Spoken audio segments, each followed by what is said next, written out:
it's a funny story because I had a guy on my team. His name was Lonnie Benton Jones. And because his name was Lonnie Benton Jones, we used to call him LBJ. All right? And LBJ was the president at that time. All right? So we were attached to the 173rd Airborne Brigade. All right? And on my team, we had a guy who we used to call LBJ because his name was Lonnie Benton Jones. And Lyndon Baines Johnson was the president at that time.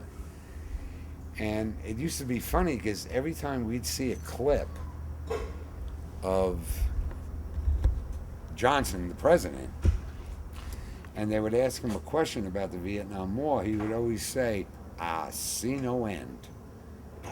So, like, we'd be out, like, on an ambush patrol, and in the morning, I'd be going out to wake up the guys and, get everybody together to go out, and I'd just, like, go over to Lonnie Benton Jones' hole, and I'd just go, "LBJ, get up," and he'd just look at me and go, "I see no end." Now, he's a retired state trooper today in North Carolina. But what was the point I was trying to make? No idea. No, sir. Hello?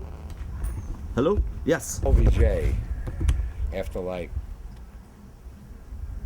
between us we had, like, I think 5 Purple Hearts, and we went home together, all right?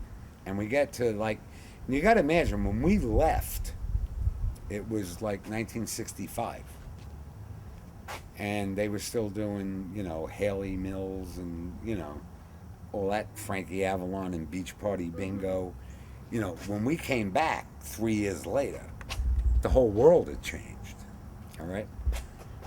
So what happens is we get into the San Francisco airport, and Lonnie had brought back an AK-47, all right, as a war thing. You had to take out the bolt, you had to cement the barrel. The thing was harmless. You couldn't hit anybody with it. And we're walking through the San Francisco airport, and there's this hippie. We get off the plane, right? And we're like, we got our berets on, and with medals, and, we're expecting to, like, see, like, some people that would like us, but there's this guy and this girl sitting on a bench, all right?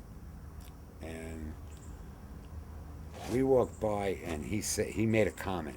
To this day, I don't remember what the comment was, but LBJ, like, had his AK-47 wrapped up in this brown, like, paper, and this guy was dressed in, like, one of those Union Civil War things, and he had hair down to here, and the mustache, and his girlfriend was all like, and he said something, and LBJ turned and he looked at him and he went, he just ripped the paper off the AK-47 and just put it right here, and he said, "Goddamn hippie," said, "how'd you like if I just emptied that gun right into your mouth right now?"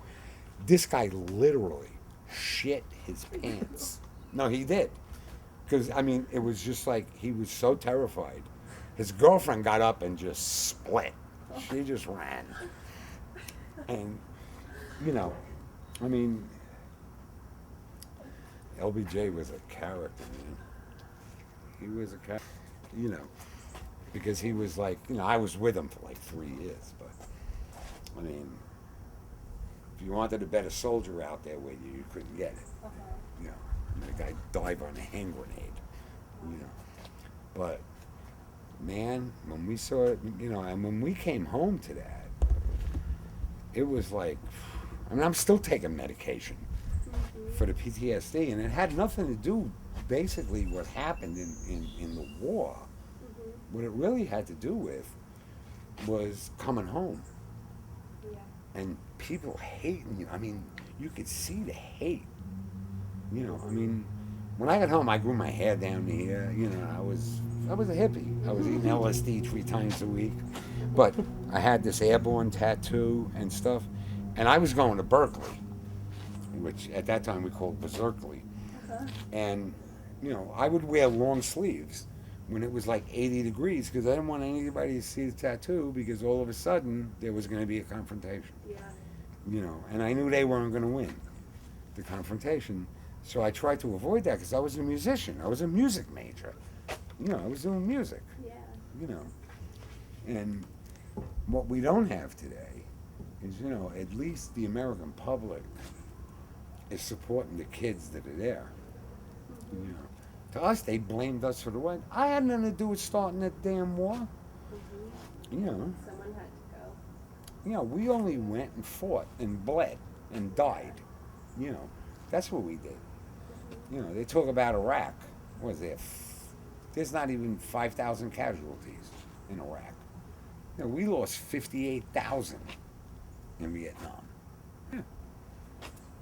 Yeah, I mean, we lost 58,621 in Vietnam.